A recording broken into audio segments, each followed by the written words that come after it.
2, now they're out of timeouts. Down by 2. 1.3 left. Down 2. Gets a shot off. Down by 2.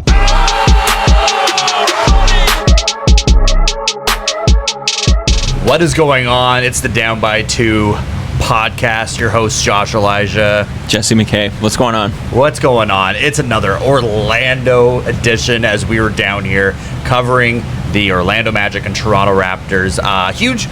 Huge milestone for us. This has been an incredible experience. First of many to come down and be able to cover the Toronto Raptors that we all know and love here in Orlando. All around, just an incredible experience. Yeah, not just being able to come down to Orlando in general and cover an NBA game like we did last time, but something very close to our hearts, the Toronto Raptors, getting to see some of our favorite players. It's just feel a little starstruck, gotta keep my cool and composure around these guys, but my inner fan is just like screaming. It's always tough to separate the fandom from actual work and getting that done, but it was a great experience to be able to go down and cover the Raptors, and we got a lot of exclusive access, being able to talk to first year coach Darko Rajakovic earlier this weekend. So it was what are your thoughts on Darko? Just even interacting with him, and as a person, as a coach, it's not quite what I actually expected. Especially because when chatting with Jack Armstrong earlier this week, we had the chance to be able to ask him a little bit about Coach Darko, and he's like, don't mistake in his kindness. Like, he is a very nice, friendly, jovial guy, but he is also very intense and cares a lot about winning and being able to actually bring this squad into the promised land. And they want to be able to continue to build around him. But what were your thoughts on Coach Darko? Honestly, that sums him up like pretty perfectly. Like, I think the persona you see on TV sometimes is like, it's that fabricated, maybe not fabricated, but it's a little overdone on purpose to make him seem like a fun, loving, happy-go-lucky kind of guy.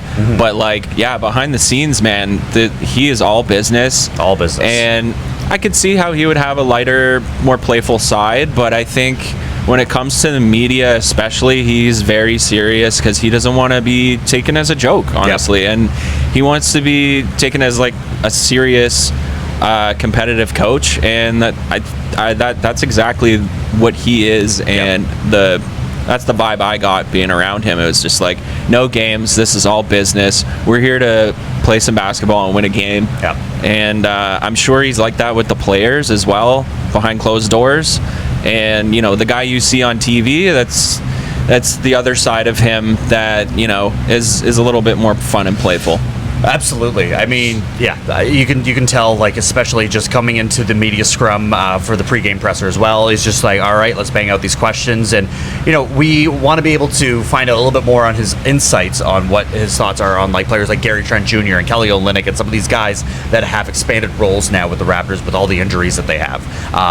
Speaking of the game though itself, the Raptors end up losing 111-96 to the Orlando Magic. It's the second time they face each other this weekend. The Magic taking the season series and pushing their win total up to 40. They are right there, climbing the ranks in the Eastern Conference. How about the game itself? And you know what? As covering the Raptors, it's a bit disappointing to see that kind of effort, especially after they already had a good look at them on Friday, and they closed the margin and kept it within 10 points for that Friday game. But then Sunday, the wheels kind of fell off again, and you saw a little bit more a different sort of scheme released by Coach Darko and a lot of other players that got the chance to step up and make more plays, like Jordan Nwora, who led the team in scoring, 18 points. But like that's just it. We weren't expecting to talk to players like Jordan Nwora at the beginning of the season. We're like, we'll probably have the chance to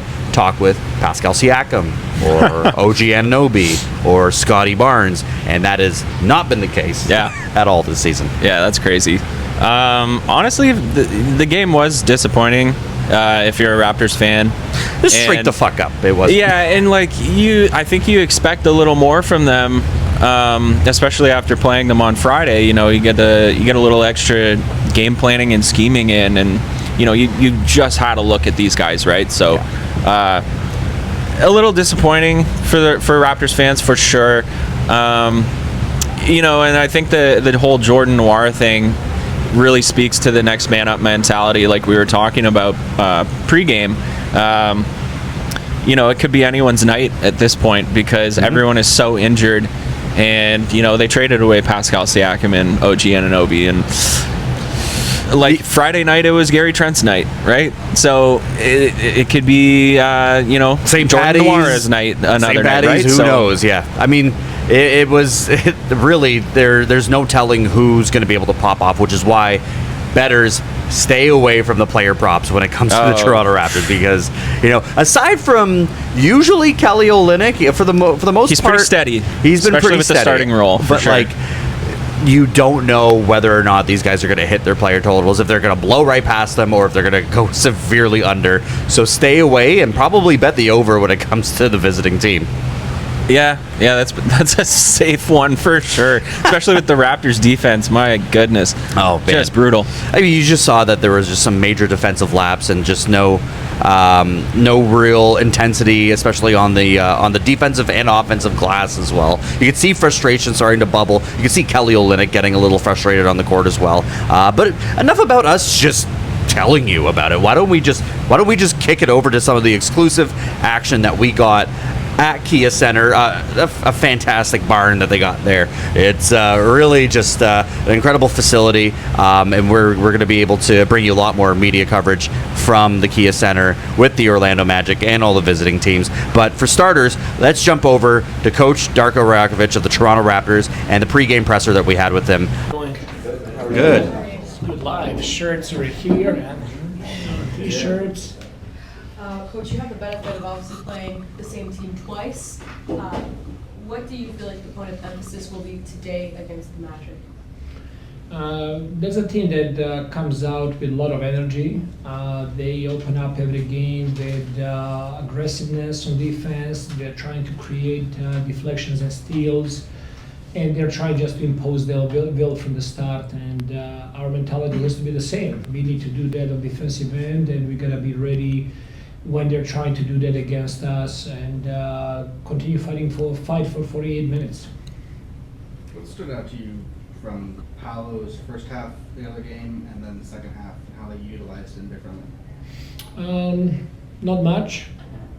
What stood out is how we handled that, and that's something that we need to address in the game today. We expect kind of like same things coming our way, so we're gonna have a couple of adjustments and tweaks there just to take a look what it's gonna look for us. But he was much more aggressive, setting screens and attacking downhill. Obviously, first half he was handling the ball much more and trying to look for a post-ups.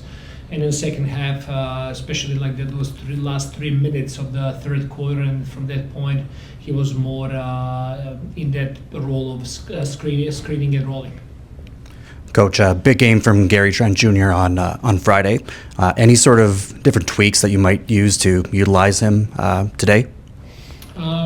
Gary is a player who is very active of the ball, and he plays off of his teammates really well. And when we as a team do a really good job of moving the ball and playing for each other, that's where Gary gets at his best. And we're gonna, as a team, not just me, drawing ATOs or running plays, but whole team needs to be aware of him, where he's on the floor, and how we can find him.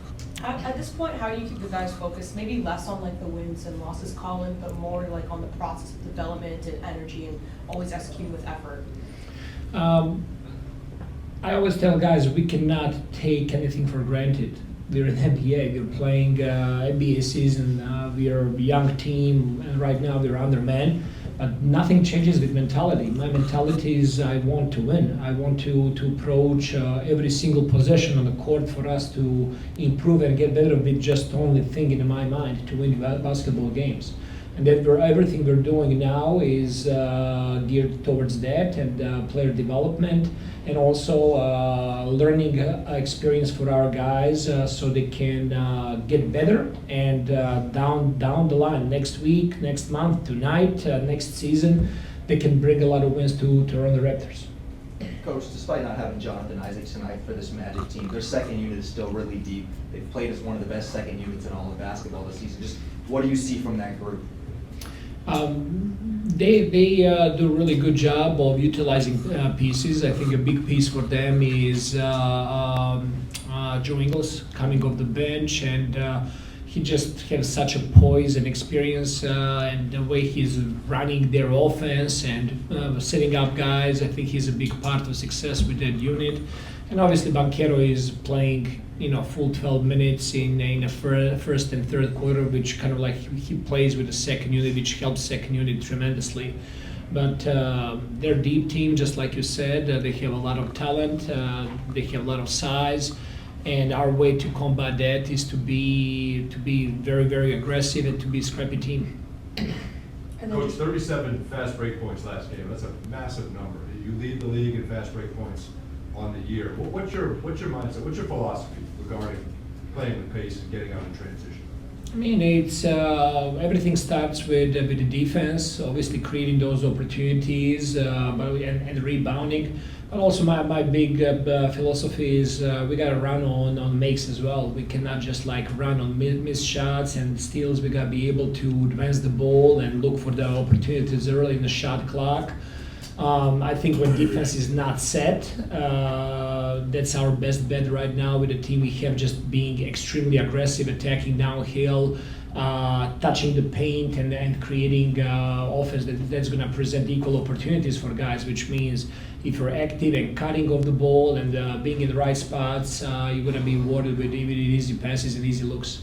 And then just in terms of the on-court chemistry between Gary Trent Jr. and Emmanuel Quickly, how are you seeing that grow, and what are you seeing from that dynamic? It's growing. It's also they need continuity in those roles. Gary missed 2 games, Quickly missed the game before that. You just need to put a couple of games together. I thought that before the injury of both those guys, I think it was very solid. And what really gives me a lot of courage in those guys is they're really communicating on the floor. They're really searching for each other and trying to help each other. Thanks very much, everyone. All right, thank you guys.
Erdman, we're here, Kia Center, another disappointing loss for the Toronto Raptors. Final score, 111-96. Now, being media with the Orlando Magic, this is great to see performances like this coming from Paolo Banchero, Franz Wagner, putting up some great numbers. But if you are a Raptors fan, you really had hoped that you would go into this game with some sort of a slightly different game plan from the loss that they experienced on Friday when it was in Toronto. So, what were some of the lapses that we even saw with this Raptors squad today? Oh man, where do you start? Like the everything from playmaking to shooting.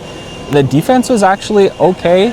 I think that was one of the stronger areas, but these guys, they haven't had a chance to really gel because the team is just ravaged with injuries, right? Constant different lineups. This next man up mentality only works to a certain extent until you have a whole starting lineup of guys who are just stepping up, right? So we need some more time, and these guys just need more games to gel, and we're gonna see improvements. But right now we're in the depths of whatever you want to call it. It's looking tape. I mean,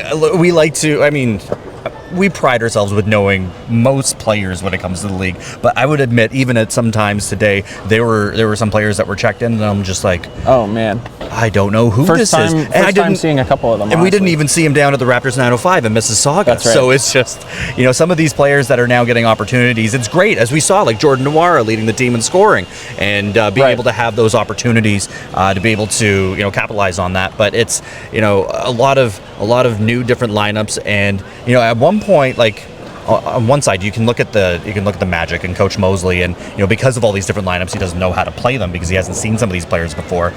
But on the other hand, Coach Darko throws some of these lineups out, and they've never played before, so there's zero chemistry to be able to work with. And it's just, you can see it unravel on the floor as well. I mean, there's just some really silly turnovers, just ball awareness as well, not being able to track down certain rebounds, and giving up some very easy rebounds to a very poor rebounding team in Orlando.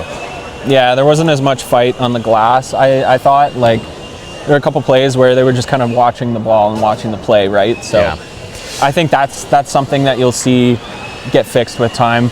Maybe certain guys don't know who's supposed to be the alpha in that moment, right? And go after the ball. So it's really hard to pinpoint because even when we think, especially when it comes to team totals, I mean, you thought 102 would be very achievable for the Toronto Raptors, and turns out that they couldn't even crack 100 when it comes to this game. The under definitely hit, though, so at least we got that right. But, I mean, moving forward, down the stretch here, if you have the Sacramento Kings coming to Toronto, and then you have OKC, it's going to be great to have Shea in town. But, I mean, it just doesn't seem to get any sort of easier. So if you're the Raptors, if you're Coach Darko, and we'll jump over to his interview in a minute, but he does still preach being able to close out games strong and still try to win. But if you're a Raptors fan, do you really want to see them win at this point, or do you want to see them continue to drop games to be able to potentially give themselves better seeding in this draft? I think the mentality should be, obviously, try and win games. It should be like that always. But right now, it's just getting the reps in with these lineups. Some of these guys honestly might not have another opportunity like this. So just building their value, getting the reps in together and building that chemistry, I think that's what's important right now. And just riding it out to the end of the season, man. Just honestly giving it your best. But at this point, I think expecting even a play-in berth is a bit much. It's still technically out there, but just don't hold your breath, Raptors fans. I mean, we had a chance to catch up with Coach Darko and Jordan Nwora, which was the player of the game for the Raptors, after the game, and share some of their thoughts. We had a chance to talk to Darko even just about some of the new bodies that have made their way over to the Raptors, like Kelly Olynyk. So here it is. Check out these interviews.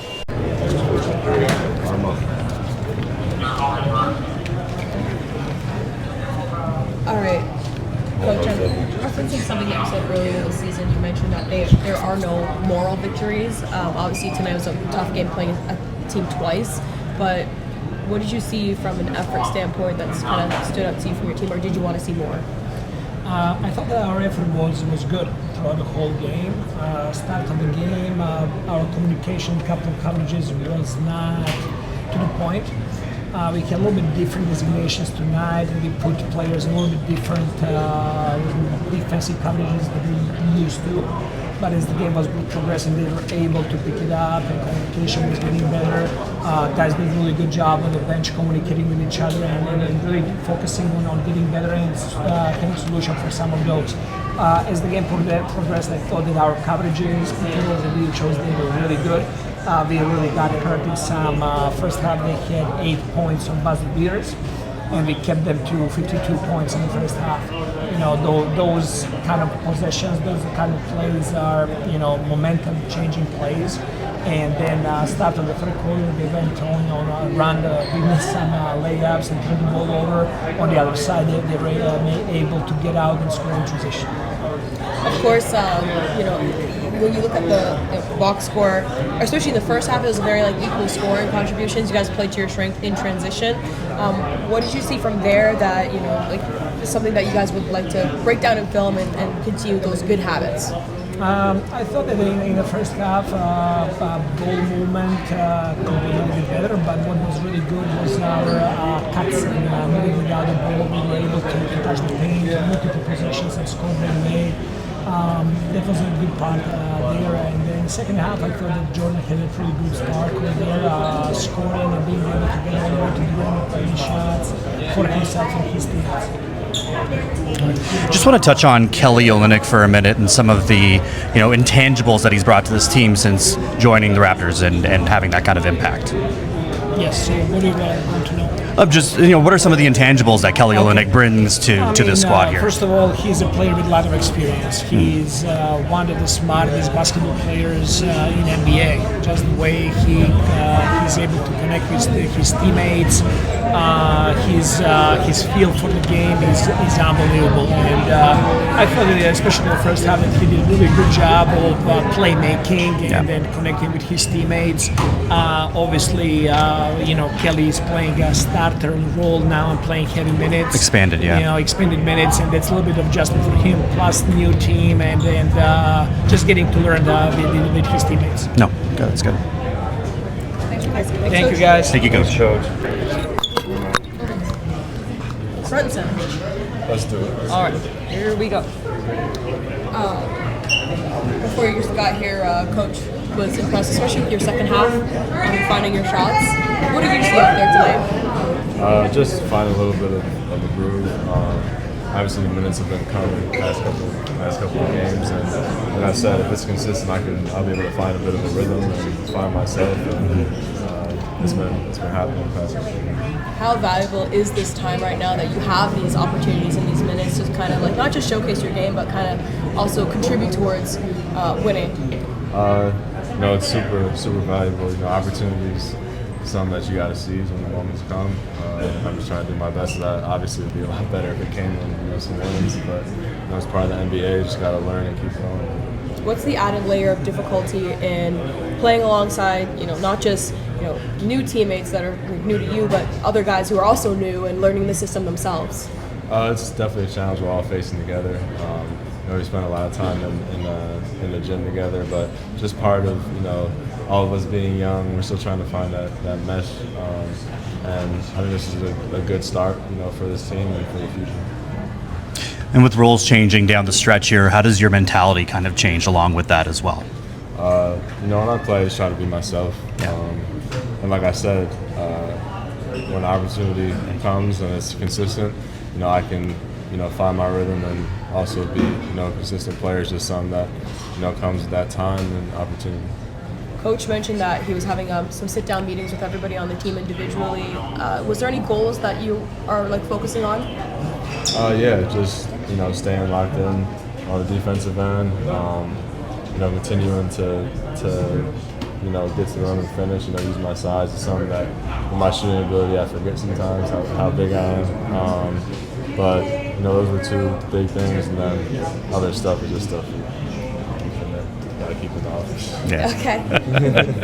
Great. Appreciate it, Jordan. Thanks. Thank you. And there you have it, our Toronto Raptors and Orlando Magic coverage in totality. Again, Raptors dropping that on the road, and it's going to be a tough week for them. They got the Kings, they got the Thunder coming into town, SGA in town. It's going to be awesome, but it's it's not going to be an easy stretch. It's the end of the season, and things just aren't going to get much easier for them. So at the end of the day, experiment, see what you got, try to win some games. But in the end, I mean, like, as much as you try to win, it's going to be tough for them. Yeah, like I think the days of pushing for a play-in berth are over. It might be full tank mode at this point. Like, there's really not much left to say. There Yeah. really isn't. We're very excited to be down here on Easter weekend. We have an extended coverage of a lot of West Coast teams that are making their way over here. We're gonna have the LA Clippers, the Memphis Grizzlies, not West Coast, but in the Western Conference, and then the Portland Trail Blazers as well. So what we're thinking that we might do, I mean, this is going to be pretty good for coverage this week. For the following week, we're going to be releasing 3 separate YouTube episodes that are going to be covering all 3 of those teams. The Clippers, which is going to be sick. It's going to be amazing to talk to awesome. Coach Tyronn Lue and all of the, whoever is actually injury-free, potentially the chance to talk to players like James Harden, Paul George, Kawhi Leonard if he's healthy. There's a lot of great opportunities to be able to cover that. The Memphis Grizzlies, not so much. They stink this year. They're no good. But being able to chat with players like Desmond Bane if he's still healthy, or if he's going to be healthy for that game. Gigi Jackson. Let's chat with Gigi Jackson. Let's go. And then the Portland Trail Blazers, Chauncey Billups is going to be amazing to be able to to talk to as well. So but we're going to be bringing you all the exclusive coverage on the Magic side of things as well. So please make sure you like, share, and subscribe. Hit the subscribe button, and we're going to be bringing you all of that exclusive NBA action next week.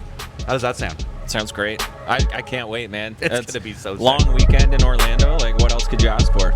Nothing but sunshine and basketball. It's going to be great. For Josh Elijah, Jesse McCabe. Take care, guys. See you next week.